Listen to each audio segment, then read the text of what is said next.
What else can I say about Mizzou? It's home. Yeah. Mizzou is home, and I miss it every day. You know what I mean? When Jen and I got married, we started talking about kids. It was very much like, cool, like, the kids are going to go to Mizzou, just so you know. She's like, well, it's really expensive here. Wouldn't we make more sense? She's from Canada. Wouldn't it make more sense moving back to Canada? I was like, nah, it really wouldn't, because that's like that's a non-starter. Yeah. Like, these kids are going to Mizzou, period, because it's home on so many levels. It's home as the university. It's home as Columbia. It's home as, you know, the friends and the family I feel like I built throughout my years in Columbia. So many of them still live here. And so to come back, like, it's the weirdest thing, because everywhere we've gone with our crew, we'd run into not only best friends, you know, fans of the content if you're not familiar, kind of funny best friends. We're running into people that I know. And I'm explaining, like, oh, it's the Candy Factory. Mike Atkinson owns that. I went to school with him. Yeah, you know what I mean? Like Dad. We walked into Shakespeare's, right? And in front of me was Don Shrubshell, who's a Tribune photographer that I probably haven't seen in 7, 6 years, something like that.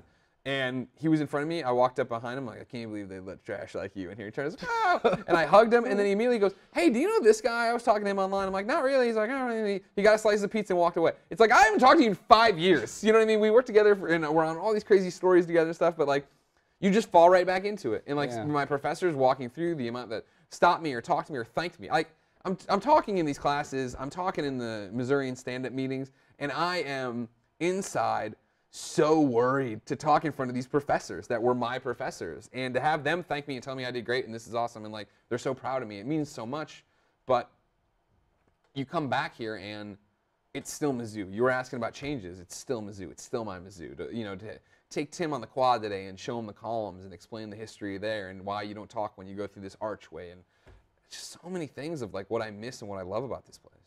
Like I'll always call Mizzou home, and I hope one day I get so rich off of Kind of Funny that I'm able to retire here and watch my kids go to Mizzou. Go to the library here.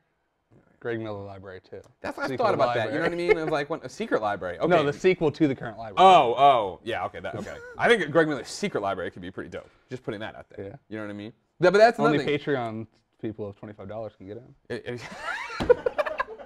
Kind of funny. That is perfect, and I'm gonna definitely steal that. We're gonna do something with that eventually of that. But yeah, like, I don't know. It's awesome to come back here, and every time I come back here, feel like more doors are open for me. Like the doors keep getting open for me in the way that, you know, we were walking around the bookstore a while ago filming some B-roll and stuff, and the manager of the bookstore came and was like, hey, what's going on? Like, why are you filming? And I was like, oh, hey, this, that, and the other. I got a permission from the J School, but did you get permission for here? No, but this, and he's just like, I sat there and I don't care. Like, I'm not a student anymore, so it's not like I'm like afraid of authority. So I just explained it all, and he's finally like, oh, okay, so it's a good thing. Like, oh my God, yeah, no, we're not here to be bad. Like, you know what I mean? Like, he's like terrified. I guess we're gonna do like a Jackass bit in the middle of the store and like hit each other with whatever the weird ass workout things they have for Mizzou are. But no, it's like to come back here and get to speak in these classes and get to talk to you, and like that's the thing of like, I remember when I was at IGN and I would come back here and, hey, we're doing a meet and greet at CJ's as always. But like, I remember when it was just a few tables, when it was, I'd walk campus and nobody would stop me. And now I walk the campus and a whole bunch of people stop me, and that's awesome. Like, you know, it means a lot to me that I've influenced decisions, but it's also so bizarre that I've become popular enough that without me trying, without me like, you know, making some kind of play to be really popular at Mizzou, I'm somewhat popular at Mizzou. I'm not John Hamm, I understand. I'm not Brad Pitt, but I'm getting there. They don't come back all that often, right? Yeah, no. Right? That's why I said you're the most popular person we can get. Yeah, exactly. Yeah, I caught that. They're too big. They're too big for Columbia. What I gotta stop doing, and here's where I date myself. Who's the oldest person in the room, and how old are you? How old are you? 21. Oh, this will. Here comes a reference that won't play at all. What I've got to do is figure out how to come back to Mizzou and get paid to talk. Because when I was at Mizzou, I went to see a speech by the guy who was in Joe Millionaire. You remember this terrible show where the guy acted like a millionaire, dated a bunch of girls, then we chose one, they were like, I'm not a millionaire. I think I might have paid to go see Joe Millionaire speak at Jesse Auditorium.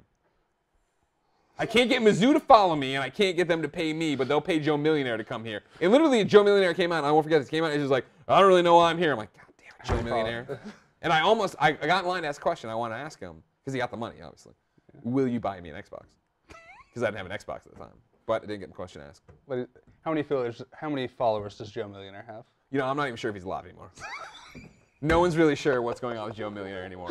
He's off the grid. You want to reboot something though? Reboot Joe Millionaire. Bring that show back. No, I'm married now. People would know. They'd see right through it. They'd be like, man, you need a haircut. You clearly don't have $1 million. I'd be like, you're correct. That is also correct. Yeah. Patreon.com/kindoffunny.